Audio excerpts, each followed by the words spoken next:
Alec is PhD student finishing his first year. Now, Thank you, Bernie. Brendan. I'm Alec. And we are going to be talking to you today about cybersecurity in biological systems. So a little different from some of the other talks. So I want to start out by introducing, if you're not familiar with biomanufacturing, this is one of the biggest industries in the US and globally. And it's a really important industry, especially when you think about how it could be affected by cyber attacks. So biomanufacturing is basically any biological system that's used to produce a valuable product. So that could be medicines. So you think about like using cells to produce a protein that's then turned into a medicine. That's one example. Or you could have like any food, cheese, bread, beer. These are all produced from microorganisms. So those are other examples of biomanufacturing.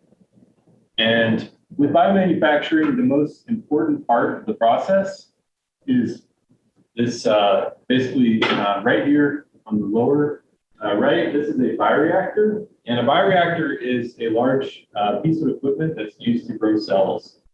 So when you're thinking about growing cells, each cell has to divide, and then each cell that divides into two more cells. So you go from one cell to basically an exponential increase in the amount of cells that you have. And a bioreactor is giving the cells what they need to grow at a faster rate.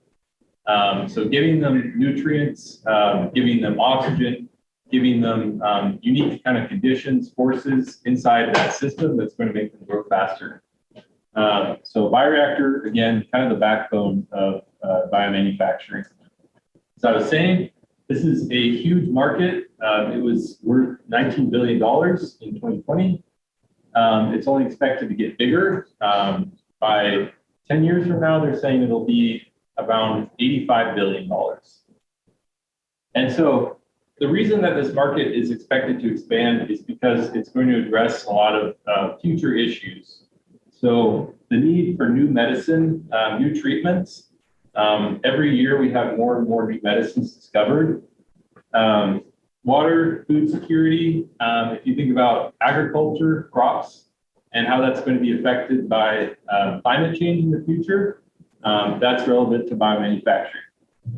And then sustainable energy too, because a lot of the approaches right now to producing energy are actually looking at using biofuels or biological products in reactions to produce energy. And those would also require a bioreactor. So it's going to be a huge industry moving forward. So especially for the engineers in here, if you're looking at an industry to go into after you graduate, this might be something you want to consider. And with such a huge exploding industry, we have to consider cybersecurity implications. And you may wonder, okay, how does cybersecurity relate to biotech? Well, you have to look at all the players that are involved in this field. You have a lot of different stakeholders. You have healthcare, so you have health insurance companies, you have hospitals, you have governments in the US, worldwide, you have biotech companies, you have companies that are producing drugs. So a lot of different people involved in this field, and they're all affected by cyber attacks. They're all vulnerable. You can look at basically the pandemic, any kind of interruptions we've had in the last few years to manufacturing, the effect that that's had on our lives and our economy. And you can think about any biotech company, if they are affected by a cyber attack, it means that they're not going to be able to produce medication. They're not going to be able to get that medication. So patients out there are going to get sick. They may even die. And that could be a result of having a cyber attack happen. There's a lot of sensitive medical data held by all of these stakeholders, especially you think about hospitals. You think about biotech companies that are working with the hospitals, doing clinical trials. All that data is at risk of being targeted by hackers. They've actually looked at this industry, the healthcare industry specifically, and there's been 10% increase in data breaches every year for the last decade or so. I think it's, you look at all the different industries that are affected by cyber attacks, about a quarter of all of them are in just healthcare. And every time just one hack happens, it's going to cost about $5 million. So financially, it has a major impact. And just recently, in the last decade, there's been a lot of attempts by attackers to go in and steal intellectual property. So they're trying to get this proprietary information from drug companies that have a unique product and steal that and then sell it to somebody else. And this is something that's only going to increase. So there are a lot of examples of this, especially like more recent. But one of the big examples that's always looked at as kind of the biggest one that's ever happened was this in 2017. So Merck is a huge global biotech company. They produce a lot of different drugs. And in 2017, a hacker went in and attacked their computer systems with this ransomware worm. And what happened as a result of that is a lot of their manufacturing operations went down. So they had vaccines that they were producing that their entire operation got shut down because of this attack. And they ended up having to borrow a lot of vaccines from the government just because of the shortage that they had. And it was said that they lost about $1 billion, and they're still, like, to this day, dealing with the cost of this attack, even 6 years later. And what's interesting is that they didn't find any evidence that Merck, specifically this company, was targeted. So it could have happened to anybody. And so moving forward in 2023, we have to start to think about how this industry, as engineers, how we got to change our approach to developing technology, and especially how are we going to adapt to changes in cybersecurity. So what's known as next-gen biomanufacturing, this is kind of where the field of biotechnology is expected to go in the coming decades. And we have to think about how over time, there's going to be more attacks and there's going to be more specific targets. So the old standard was large-scale equipment, large-scale operations that were not necessarily as automated as they are now, and not as much network involvement as there is now. And what they're actually shifting towards in biotech is to smaller operations, more automated operations, more network connected, and then also more patient specific, which means there's more customization and availability of different treatments depending on what the patient needs. And so with that, there's going to be a need to develop new technology. We have to change the way we do things as engineers. So one of the changes that's happening is process control and automation. So being able to monitor a manufacturing process and make sure that it's going in the direction that we want, that we're getting enough of our product, and that things are not happening the way we don't want them to happen. And the automation actually ensures that the process basically changes in real time to adapt to unwanted interruptions. And part of this involves having network connected systems. This is really important.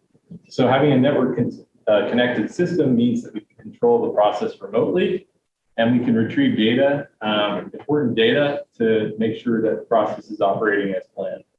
And with that remote access on a network, that means the data is actually going to be more vulnerable. So again, this is very important, but it introduces new vulnerabilities. So as we move into this next generation, we have to change our design approach for possible cyber attacks. And this applies not just to biomanufacturing, just to manufacturing in general for the engineers out there. So we're going to look at one example today for the project that we're working on, and that's cancer immunotherapy. This is an example of next generation, basically medicine. And so you may be familiar with how cancer is usually treated. It's with chemotherapy or radiation, and that's using chemicals or radiation to attack the cancer. But that can be bad because it destroys a lot of the healthy cells in the body in addition to the cancer cells. So we need an alternative. And a newer alternative is this, immunotherapy. So we have a cancer patient here. Let's say we extract a sample of their blood, and from their blood, we can then take out their T cells. And T cells are part of your immune system. So anytime you get sick, you get an infection, the T cells are what are going to track down that infected cell or a cancer, and they're going to destroy it. So we're taking that T cell, we're isolating it, and we're modifying it specifically to target this patient's cancer. But we need a lot of those cells, and that's what biomanufacturing is for. So we use a bioreactor, and we get the cells to divide and expand, and we grow a lot of cells. And once we have enough cells, we can then put them back into the patient, and they're going to attack the cancer. So again, this is good because the cells are healthy. It's not going to attack all the other cells in your body like chemo. It's patient specific, so it can be customized depending on not just if they have cancer, if they have some other medical condition. It has a lot of customization with the technology that they're developing for this. Everything is very automated, and it, again, is going to be evolving a lot in the future. So it's good that as this technology came in, manufacturing capability has improved a lot from the past. But the bad is that, especially this step, where you're expanding cells in the bioreactor, this can take a long time. It can take 2 or 3 weeks just to get enough cells for a single patient. And it depends on if it's like a child, an adult, you need more cells based on that. And so we have to improve that part of the process. The other aspect is the cells can get what's known as exhausted. And that basically means that over time, they don't have enough nutrients or oxygen available, and they start to lose their ability, their function of, killing the cancer. So we want to prevent that. And then with this patient specific, it's a good thing, but it also means that we have a smaller scale, we have more data that's vulnerable and more data that could be exposed, to these hackers. So these are all things that we have to consider. And so in our lab, working with Bernie, Dr. Van Wee, we have developed a model system that's hoping to address a lot of these issues, but also investigate how the process can be affected by cyber attacks. And so this is our model system here. This is a bioreactor for immunotherapy. And so to give you an idea of how big this is, if you think of like 2 microwaves right next to each other, that's roughly about the size of it. And what makes this system unique is actually this right here in the middle. And what this is, it's a centrifuge. So a centrifuge is like a turntable that you can use in a lab to spin things around rapidly. And we call it the centrifugal bioreactor. And this is a little video of it, how it works. Basically, the cells are growing inside this circular table right here. And while the cells are growing in there, they have tubing that feeds into that chamber and provides them the nutrients that they need to grow, all while it's spinning. So it has this, it's called an anti-twister that basically prevents this tubing from getting tangled up while it's spinning. And you may be wondering, okay, why is this different from other methods, or how does this actually work? Okay, so we're going to zoom in here on the chamber and explain a little bit more about how this actually works. So you look at each cell that's growing inside this chamber, and you have a balance of forces here. So in one direction, you have what's known as fluid force, which is because you have fluid with the nutrients that's flowing into the chamber. And then in the other direction, you have centrifugal force. So if you think about, like, if you're sitting in the back seat of a car and you go around a really tight corner, you start to kind of slide out to the outside of that corner. And that's centrifugal force. It's basically pulling away from the motion, the circular motion. And with these 2 forces balanced on each cell, it immobilizes, holds each cell in place. And that's able to basically grow a very large number of cells in a small area, especially when you compare this to other systems that are being used for these kinds of cancer treatments. So because of this, we're able to grow more cells in less time compared to the other methods that are being used. And so a little more on how things are actually moving through the system. So again, this on the left is what the box looks like in our lab. And here we have basically a process flow that shows how things are going in and out of the system. So this red box here, this is our cell chamber where the cells are going to be growing, where this, again, it's going to be spinning. And where things actually enter into the system first is right here at this fresh medium tank. And so the fresh medium is a liquid that contains the nutrients the cells need to grow and survive. And the main one is glucose. Glucose is a sugar. It's a food for the cells. And if the cells don't have glucose, they won't grow. So the glucose goes in here from this fresh tank. It gets carried by a pump and it goes to this inoculation tank. And the inoculation tank is where the cells are actually put into our system. We add the cells in here into the inoculation tank, and then this recycle pump carries the cells into the chamber. And then when the process starts, the chamber starts to spin. Another important one is oxygen. So obviously we need oxygen to survive. And same way the cells need oxygen to survive. So the oxygen is going into this inoculation tank here. And then the cells, they have glucose, they have oxygen, and they go into their cell chamber. And basically what's going to happen is the nutrients are just going to continuously flow through this while this chamber is spinning. And it's just going to keep going until we have enough cells to treat that cancer patient that we're trying to treat. And then there's one last part to it. There's this spent medium tank. So obviously we have to remove waste. We take in glucose, we take in oxygen the same way these cells do.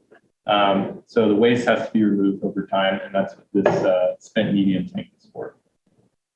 So the way we optimize the system is we want to find out what conditions we need in order to get basically the greatest number of cells, and like how much glucose, how much oxygen do we need to do that?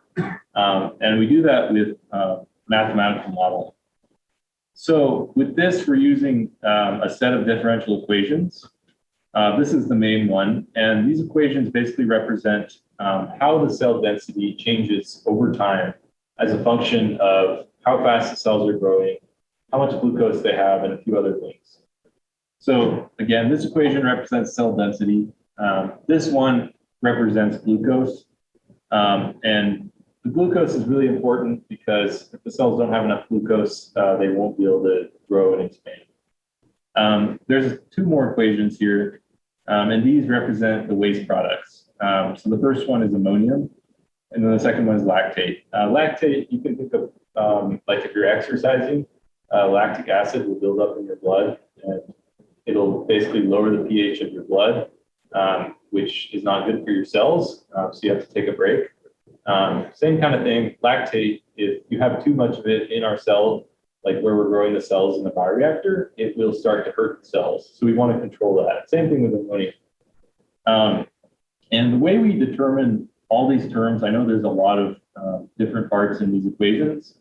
We do experiments in the lab, and we measure how fast the cells grow under different conditions. So we look at like different amounts of glucose, different amounts of lactate, see how that affects how fast the cells grow. Then we put together a model, and then we can plug in numbers into our model, and we can predict, say how many cells are we going to get if we start with, X amount of glucose or X amount of ammonia. And then another one that's important that we're also adding to this is oxygen. I don't have a visual of it today, but it's something that we're adding. For our model, this is kind of an example of what the model predicts. So down here, this blue line represents cell growth. So we start out at close to 0, and then it increases exponentially, and it goes up to a large number here. And then at the same time, this orange line represents glucose. Glucose goes down exponentially. It's getting consumed by the cells as they grow. And then you have lactate and ammonium, which we, through most of our recent experiments, we found out that they're not very significant unless they're at like a really high concentration. So this is basically what our model is predicting. So just to recap, what we've developed with our bioreactor in the lab and some of the progress we've made. Question? Yeah, you finished that part. That's okay. So that equation that you had up, is that like, is your kind of goal with that to like decrease that like lag phase at the beginning? Or is it more so, are you trying to ignore that lag phase and then try to get the exponential cell growth? Is that like kind of what you're thinking? Yeah, we're trying to basically decrease the lag phase because usually it takes like 3 days or so, that lag phase, but we want to have the cells grow faster than that. So that's one part of it. Yeah. So I was just trying to understand. And did you tell what these terms are and why? Focus on one line CL. I wasn't going to go into that too much detail, but if anybody has questions about Can you it. just tell what those two terms, Which two terms? about one line CL or CL max and one line CL. Yeah, so these are important for lactate and ammonium. And as I was saying, like lactate, if we have too much of it, it will start to hurt the cells. And that's what this says CL max represents, is basically the amount of lactate that will stop the cells from growing. So we put that in our model and it tells us, we can't go over this much lactate or the cells will not grow. Same thing with ammonium. It's a simple way of explaining. But yeah, going on, for our bioreactor development, we were able to optimize the growth of these T cells. We built our prototype, and the prototype is able to grow more cells in less time compared to the industry standard, the one that's the bioreactor that's often used for these kinds of treatments. We just submitted a paper, will hopefully be published soon. My coworker who just graduated, Kana, she's the main author on that paper. And then basically what we're working on now is introducing automation to the system. So normally when we take a sample from our bioreactor, we have to shut everything down, take the sample, and it takes 10 minutes to go through that process. What we want is to have sensors that will tell us information about the system while it's running. And because of that, we'll have that real-time information, but we can also anticipate like if some kind of interruption happens, if it's like a power issue or even a cyber attack, we'll know exactly what happens because our system will be connected to a real-time network. And so we started testing a few different sensors, and the sensors are going to read oxygen data and also glucose data in real time.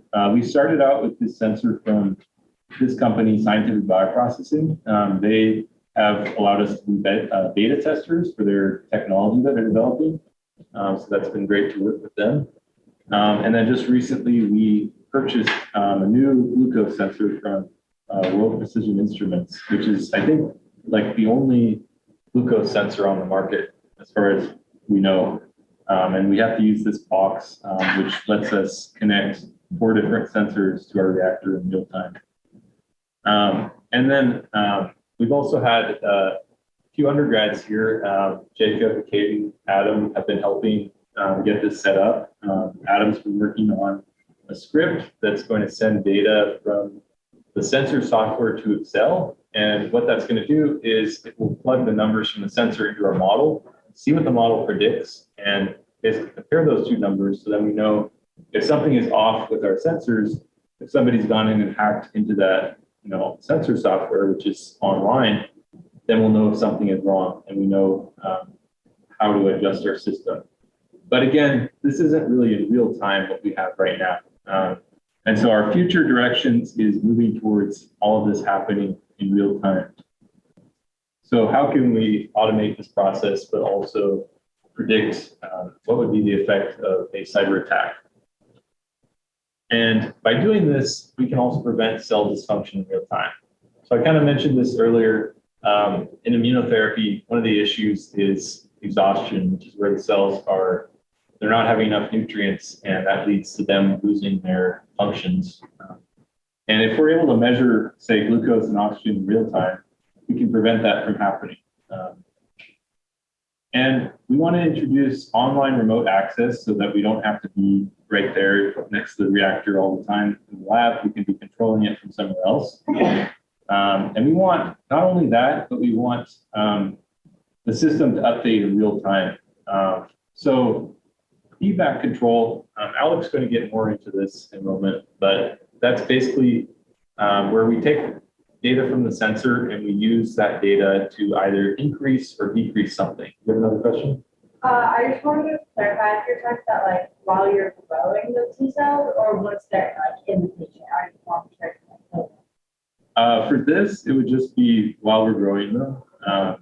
It's a little bit harder to do it when they're actually in the patient. Yeah. But I think our goal is if we take care of the cells and we ensure that they have everything they need while they're growing, then we don't have to worry as much when they're in the actual patient. But it gets more complicated. But yeah. So with our feedback control, we're trying to adjust the feed rates for our bioreactor in real time so we can increase, say, like the amount of glucose or the amount of oxygen if it's too low. And then what Alec is really going to get into is simulating how, if we have an interruption or hack to our process, how does that affect the process? How does that interrupt the process? And how are we going to restore our process back to normal? And what we've been using for that is this program called Simulink. So Simulink is an add-on program within MATLAB, and it lets you put together a simulation of like a process control. So any engineers here have probably worked with process control. You're going to, and Simulink basically lets you build a computer version of that, digital version of that. So I'll let Alec get into that. Yeah. So we'll start off with how this would look in a general manufacturing process, right? Modern factory. Producing anything, but we'll look at it specifically for our case. So at the center of all of this is we have a network. That is basically where all the information is passed through. So in the bottom right corner, we have the reactor. The reactor is doing its reacting, it's taking its inputs, making outputs. This is a physical bioreactor where there are cells inside. And it is doing stuff, basically. And now what happens is we have a bunch of sensors that are attached to that. In our case, a glucose sensor, an oxygen sensor, that is reading data in real time off of that reactor. And then passes that data along to a network. Now that network can then disseminate information to a dashboard for an operator to. And likewise, the operator can then look at that data, say we're going in the wrong direction, or I'd like to change the process in this way. They will then make those changes, it'll pass it back to the network, and that network will then pass the information along to a controller. And the controller is what makes all the automated decisions. So in between the sensor data that we're receiving and the operator's wishes, we'll then make changes to the actuators. In our case, basically just pumps and valves to change the flow rate and the direction of the flow rate. Those actuators then change based on the decisions the controller is making. And depending on how those actuators are actuating, the reactor will then change the process. Increase the flow rate, and that will affect how the reactor is operating. So we'll zoom in more specifically to the controller in sort of a basic controller. This is something you may have seen in the process control class, where we have three inputs to a controller. We have the input basically is target, where you want to be, where you're trying to get at. You have sensors that are passing information along to it, and you also have a disturbance. So it'd be something like if you drive a car down the road, the disturbance would be the speed.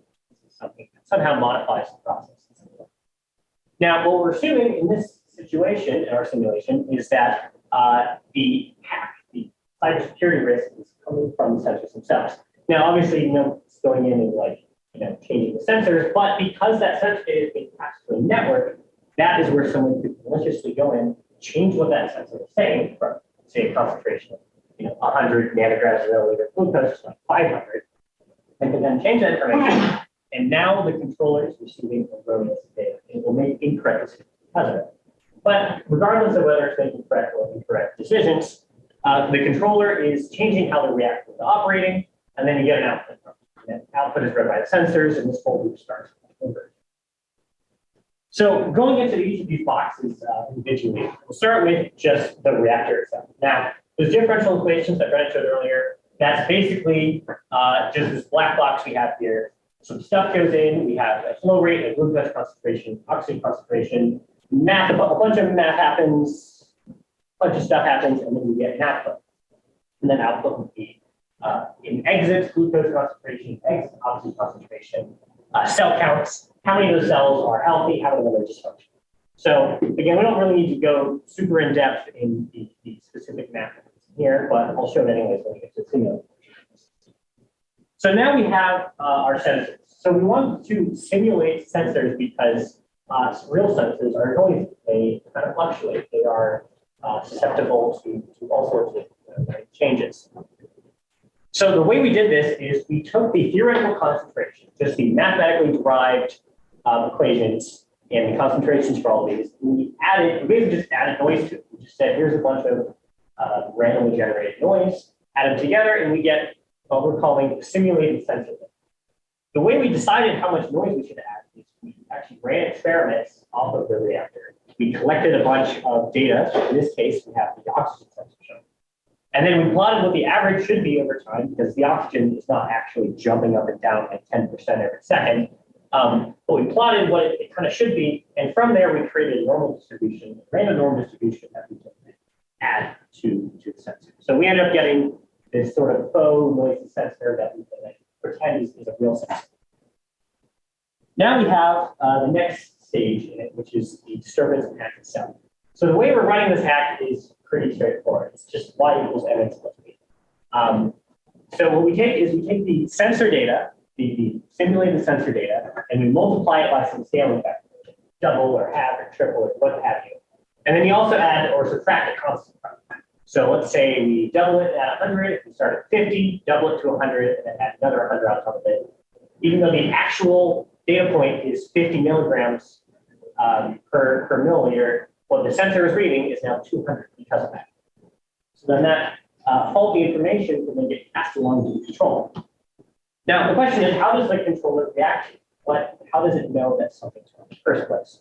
So what we do is we take our controller perceived concentration, which again is served or hacked in some way, and we basically compare it with what the theoretical concentration should be at that time with the data points that we've entered. And with a couple of functions, we can determine, and I'll go into what the comparison functions, say detection algorithms are when I show you simulate, because they're pretty involved. We can then detect if the process is on track, it's within the tolerance, it's within the margins, it's good to go, or if it is somehow deviating. For any reason, it could be due to a sensor failure, it could be due to somebody malicious, but it deviated, right? It's a trigger. When that trigger occurs, the response is pretty straightforward. So we have our current dilution rate. That's just a rate of, it's basically just a flow rate. It's a flow rate compensated for the fact that the reactor has a certain volume. So dilution rate is flow rate measured in time, in inverse time. It's almost like a frequency, if that makes any sense. Thank you. So we have a current dilution rate that's going on, the amount of fluid that's entering in this chamber. And then if something's wrong, we can then change that flow rate, that dilution rate.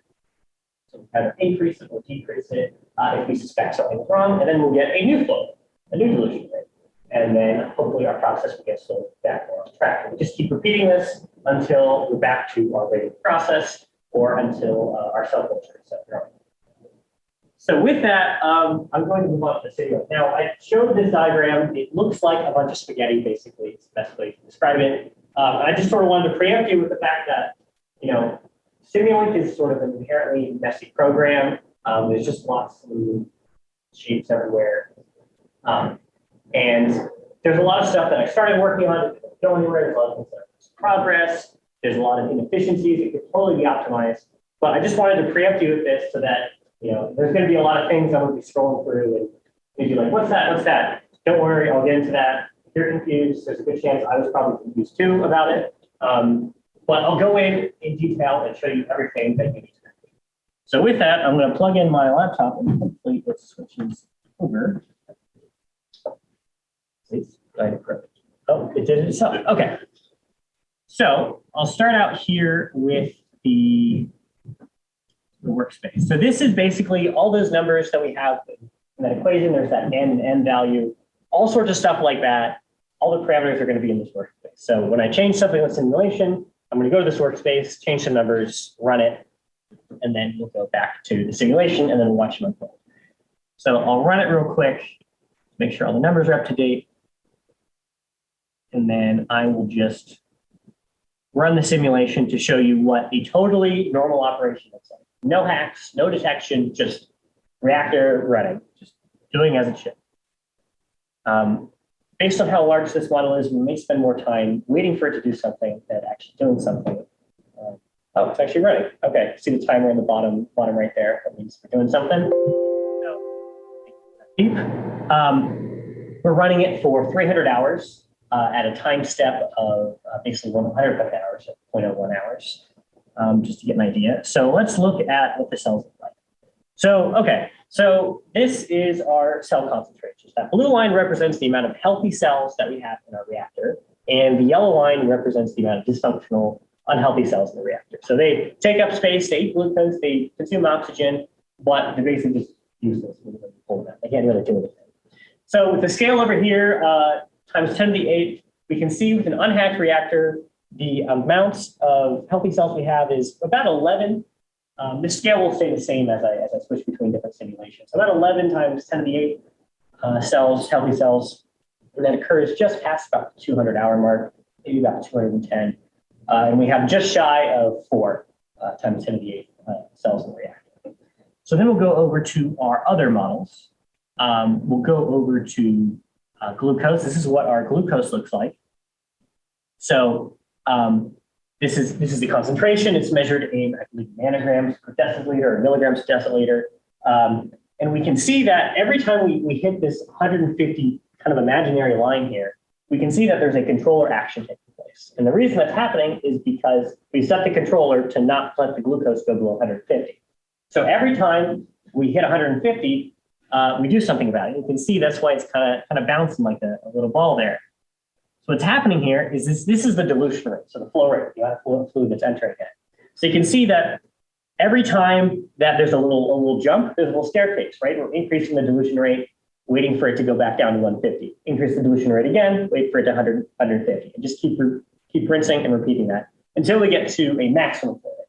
Now the maximum flow rate is there because if you turn up that flow rate too high, that balance of forces that we have going on gets too great from one side. And what happens is the fluid forces get so high that the cells all wash out and they go into the waste stream and you never see them again. So you basically just destroy a batch of cells. So we have this maximum flow rate that we can hit, but if we go too fast, too early, we can wash out all the cells. So we sort of want the dilution rate to be as low as possible, but high enough to keep these cells healthy. We'll also look at the oxygen. Again, the same thing. We can see that we have a minimum target of about, I think I set it at 15 or 17. And every time we get too low, we just increase that dilution rate. So we just keep increasing. But now let's go into each of the different parts of the reactor, because that way it'll make sense when we decide to turn on the hack.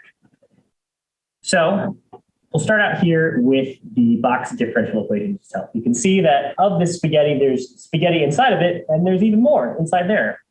So what's happening is we take our inputs, we have our flow rate, our glucose concentration, our oxygen concentration, we pass it through these differential equations with the Ford-Euler method, and then we get a bunch of outputs. We get ammonia, lactate, exhausted cells, we get healthy cells, exit glucose, exit oxygen, right? And again, all of this is just differential equations. It looks really complicated, but it's only diffy cubes. That's all it is. So that's our reactor itself. That's what's being modeled here. And we'll move on to the next thing, which is the sensors. So what we do is if we'll follow this little line here, we have glucose concentration exiting. We follow the line and it goes up into this box. What this box is doing is it takes the theoretical concentration that we should have of glucose. It takes the distribution, the noise distribution that we have established from that experimentally determined, that noise that I was talking about. And then all we do is just basically randomly add a piece of noise to the data. And it's just, again, a normal Gaussian curve right there. So then we have this noisy sensor data that looks like that. So we have that smooth line that I showed earlier for glucose. Well, this is the jagged line version. This is with all the noise added to it. The next thing we have is we have our hack itself. So what we do is So we have our input concentration that represents in. We have a time, so that way we can determine if this hack starts or ends at a certain time frame. It doesn't start immediately. It starts 20 hours in. And then we have an attack val and attack C. And all that is just the slope, the scaling factor is attack val, and that additional constant that we add at the end is attack C. So you can see that it's just the output value, the value that goes to the sensor is just the input, the real input, multiplied by that scaling factor and added with a constant. So that's all our attack looks like. And we can do that for both the oxygen and glucose concentrations.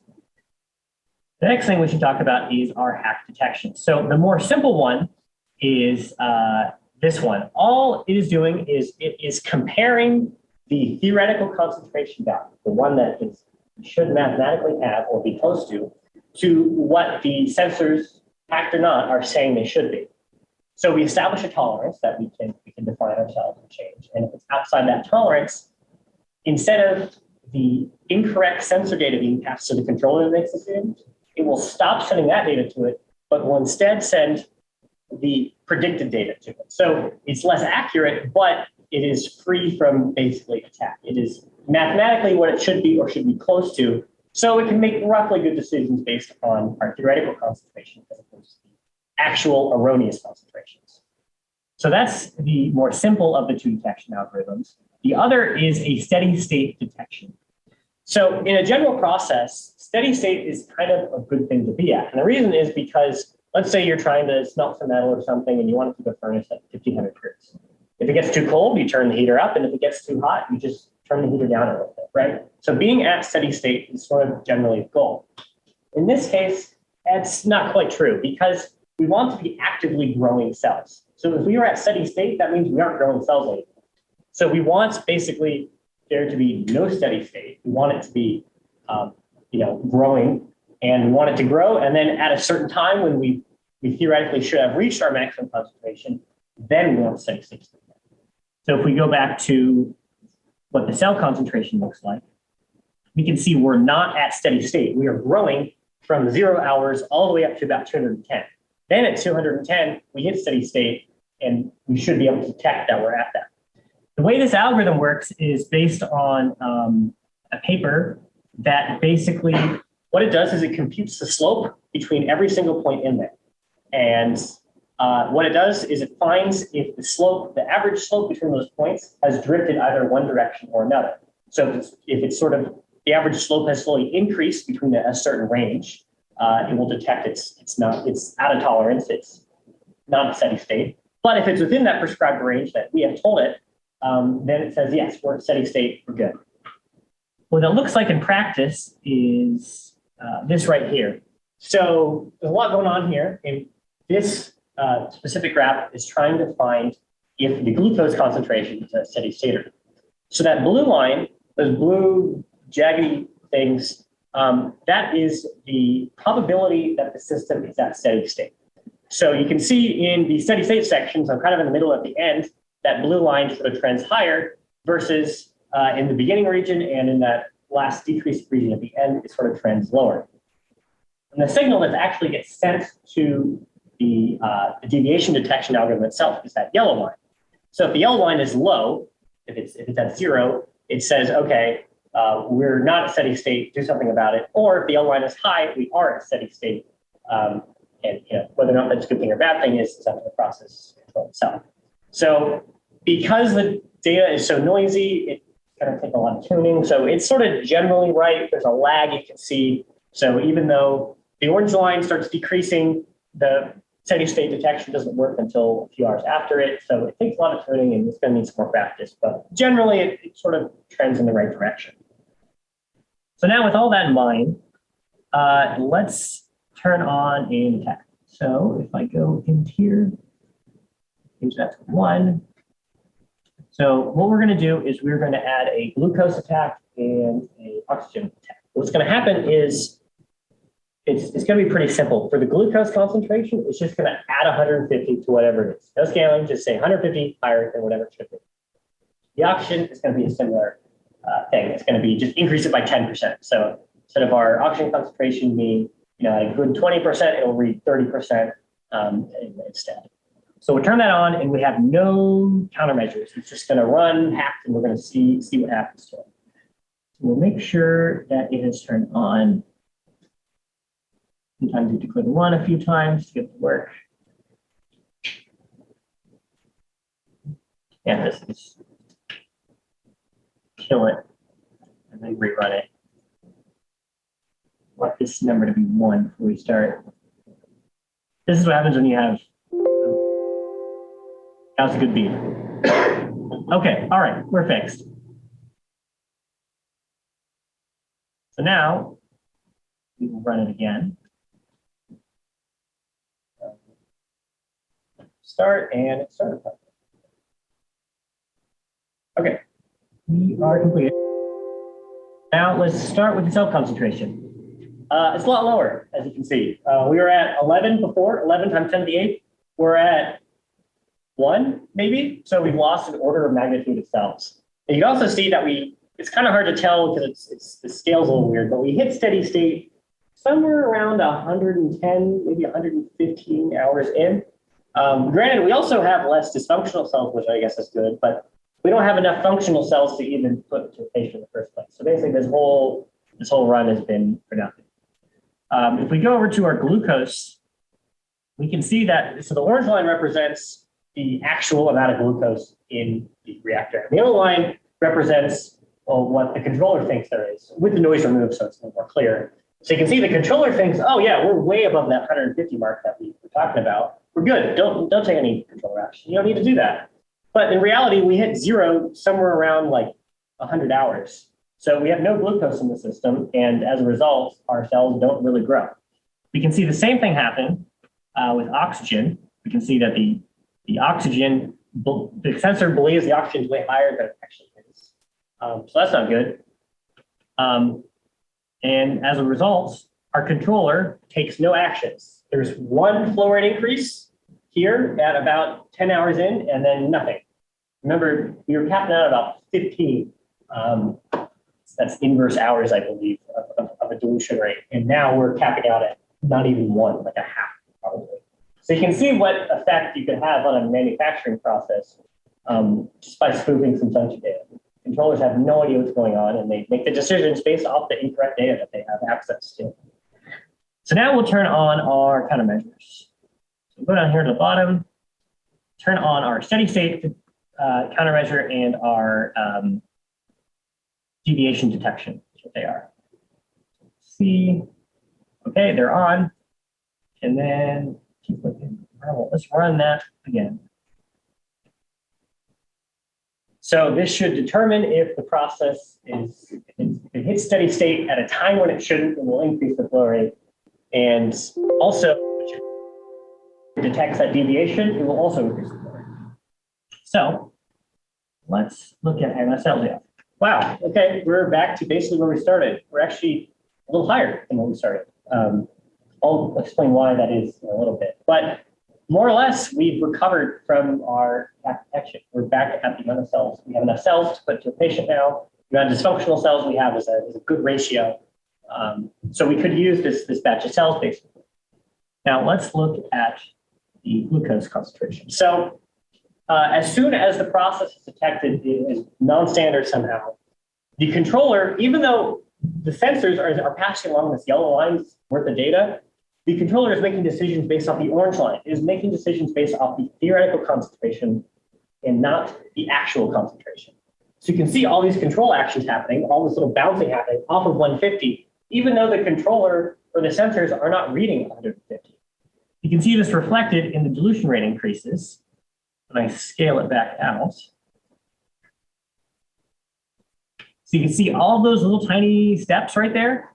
All of those are actions that were taken. Those little round lines, that's what corresponds there. Now these larger increases, right here at just about 60 hours and at about 120 hours here, you can see those are control actions taken by the steady state detection.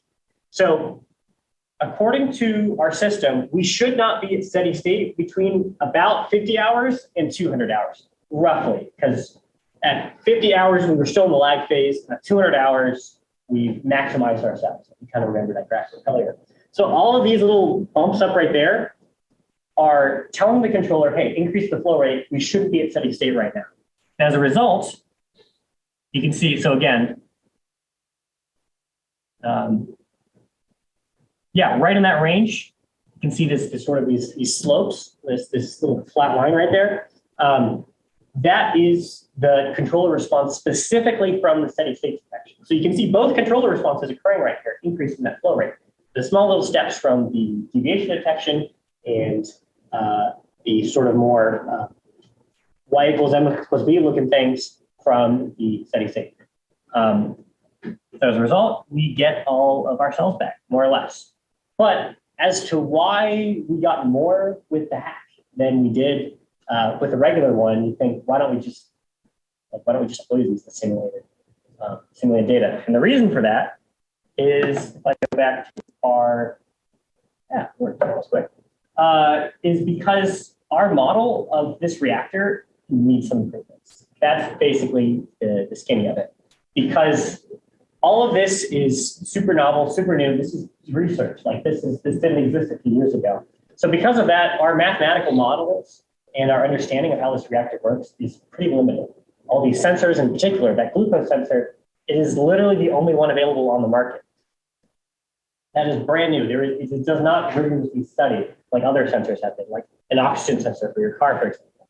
Those are really well studied. People know how they work. People know the noise. People know the failure modes. But like a glucose sensor, no one has any idea how that really works. So as we understand how this reactor works, we can then change how our Simulink model works. And what we'll have the actual reactor working in tandem with its digital twin, the Simulink model. So you can think of that black box of equations that I had in the middle there, a bunch of differential equations. In real life, that would be replaced by the real reactor. It's literally just an actual reactor that is an actual reactor making real cells. And we run that in parallel with its digital counterpart. And from it, we can then compare the two, and then we can better detect cyber attacks. The better we can predict how this reactor is going to work, the better we can predict if something has gone wrong with it. So the few things we can do is we can just run more experiments. We can get those constants and parameters all kind of nailed down correctly. So that way the slope of that line and the maximum growth rate and the maximum amount of cells we can have in the reactor are more akin and more alike what the digital version will say it is. We can also just change some parameters, change some numbers. We can do better processing of the sensors. So again, like those glucose sensors, figure out how they work a little better. And then also eventually implement some machine learning to have this system sort of figure out what the best model looks like.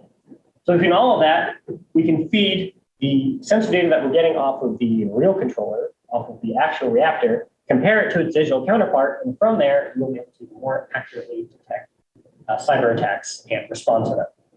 Now, the biggest thing about control systems, the first step before you do any tuning, before you work with any PID controllers, anything like that, is to understand how your system physically works. The better you understand how your system works, the more accurate your responses will be because you know how it should react to your inputs and to deviation. Thank you, Alex. That kind of wraps up our talk for today. But we want to thank everybody for being here today. And we're just going to open it for questions. Kind of at the end there. So if you have your actual reactor, and you're comparing it to your digital simulation, I guess I'm a little bit confused. Would you in real life see that glucose, those live cells, would you see that data tank, or would you see it a little bit higher than what you would expect? Right. And I guess that might be some like confusion in there because I'm thinking if there's an attack, you have counterattacks, maybe then do your data and your counterattack is operating. You're like, wait, this is a little bit higher than we predicted. Are we being attacked? Will we see something like that, or would we just see these numbers? That's a good question. So we're actually, the physical construction of the reactors, we just got a lot of parts like in the last month. So the idea is that we are actually going to implement some of these attacks onto the real reactor, see how it would actually respond. And from it, you should have a better idea of how we will then implement countermeasures to do that. So that is a good question. I don't have an answer, but ideally, eventually we do have an answer so that we do know how this reactor works and how we can then respond to these new threats. So, What are your graphs? Which I think you're looking for level one. yeah. Like the second to last one that you showed. There was a point at kind of the beginning. I think it was the one before that. Was it this one? No. Or this one? That one right there. Okay. So the first like maybe 10 hours, they're identical, right? Yeah. So would you say that the point where it splits the yellow, so like what the sensor's reading and what's actually being spit out, would that be like where the attack originated? Yes. So in that little box I showed, I'll pull it back up. So what we have in the hack is we have a bunch of inputs, but we also have time. So if you wanted to start this hack at a certain time, in our case, I believe I set it to 10. Yeah, 10. So if time is greater than 10, start the hack. If it's not, don't run the hack. So basically before 10 hours, nothing's happening. It's just running a standard process. But once we get that 10 hours, that's when the malicious stuff starts. So then we see this deviation. And this is about when the controller begins to respond as well, as evidenced by the dilution rate increase that occurs at right around 10 hours. So, Okay, so this is like if you were able, like if the hacker said didn't make it so you couldn't see what the sensor was putting. basically, They did, you would still see the red though, right? I mean, yeah. So so your only eyes into the system is what the sensor is saying, right? So as far as you have no idea if the sensor is sending you good information, bad information, mixed, whatever, that is your only window into what's happening. You can't physically see that, oh, there's 100 glucose in there or whatever, right? So basically what's happening is suddenly all we see as the operators and the controller is this yellow line, right? But what's actually in there is this orange line. Does that sort of yeah, clarify a little bit? yeah. Okay. It does. Okay. So the red line is like something that you guys have preset up to kind of just follow. Correct. Yeah. This is just pure math, no information from the sensors. This is just it's sort of like you put the ball at the top of the hill and let it roll down. This is us guessing at, okay, 5 seconds, it's this far down the hill. 10 seconds, it's this far down the hill, right? But then there would be no way to like see if the hackers were kind of changing back off about it. So, yeah, so ideally this is a preset function. So it's all internal to the controller itself. So it shouldn't change. I couldn't visualize a situation in which someone could change like the fundamental equations that govern like how this reactor works. Like we have that Excel sheet. It's literally just you set up a bunch of equations and then you like drag it down. Like it's pre-done math, right? It's pre-solved for math and pre-done numbers. And we just then compare those numbers that we've done. You can almost do them on paper if you wanted and then type them in and then just compare that. So that's sort of, okay, all right. So basically, just to make sure I understood this right, it's not, because like you can't just, stop it and open it and check and be like, oh, oops, we got hacked and the cells are attacked.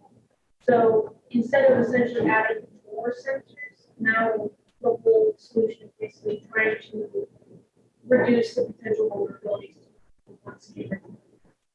Yeah, correct. So all the sensors are passing information to the controller via a network. If you have, a big factory, it's like on one end of the factory, you have the tank of medium, on the other end, you have the reactor. So like, you're not going to run a wire between every single thing, right? There's not a lot of hard lines in it. So basically, yeah, we're using the controller as the defense against the cybersecurity threat.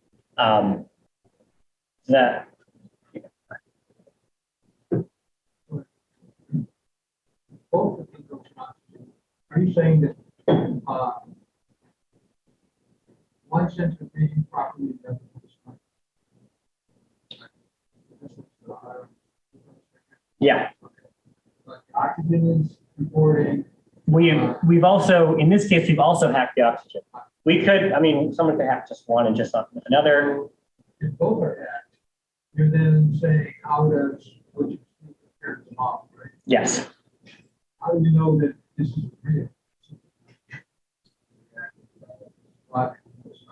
That's a really good question, and that's part of why we're continuing to do these studies, right? So, something that could totally happen, and a lot of innocent things could happen that could cause something like this, like a sensor failure. An oxygen sensor failure could totally cause something like this. Like it may not be a hack at all. But the more we understand our sensors, the more we understand how the reactor, the sort of boundary conditions of the reactor that could cause these weird growth patterns. We will have the two oxygen sensors, one that's connected online, offline. So that is something that we can. Yeah. Yeah. Yeah, that kind of goes back to your question of can you add more sensors to it? And the answer is kind of yes. You can add multiple sensors in it, and if you say you have one on the inlet and one at the exit, ideally, if you know how many cells are in the middle, you can exactly predict what the exit one should be from the inlet one. So if we see a massive discrepancy in between them, we can be like, okay, someone's messing with either one or both of them. So that's another thing is you can just keep adding more sensors, and if they're both compromised, I mean, someone would have to have a degree in bioengineering to correctly hack the sensors, basically, right? If that makes any sense. So, yeah. Bioengineering? Yeah, not bioengineering, but biology. My major is biology, and then I'm studying That's my bachelor's. Bioengineering. So the other thing, just said, cells. Have you thought about, I haven't talked about it, but measuring cell concentration by alcohol density. Yes. I know you've talked about that before, but I think we kind of shifted our approach to using the models to basically determine the cell count based on what the amount of oxygen. Yeah, but we could. It would just be another sensor. And you could do fluorescent proteins like other projects I'm working on, where if you knew, all the cells create X amount of waste products, depending on how many there are. If you can then measure the intensity of the light those proteins are then creating, you can then determine, how many are in there. So yeah, you could monitor cell density directly, but that or sensors, or flow cytometer added on to the process or something. Alcohol density is actually pretty easy. You can absorb so much light. We did before separating cell.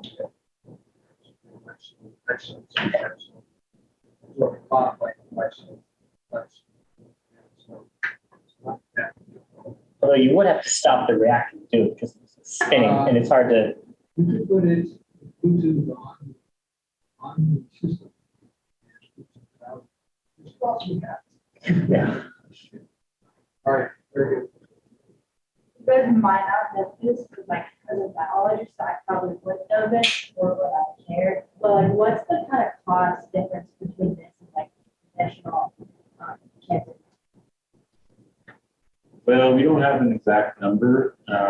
Traditionally, these kinds of treatments will cost at least $1 million. Not just because of the cost of manufacturing, but because of all the hospital care and insurance. But if you take away that part of it, we would, our device would be basically sold for a couple $100,000. The devices that are out there now are probably twice as much to buy them. Less time. Yeah. So if you have a more efficient process, in theory, you should be spending less money. Right.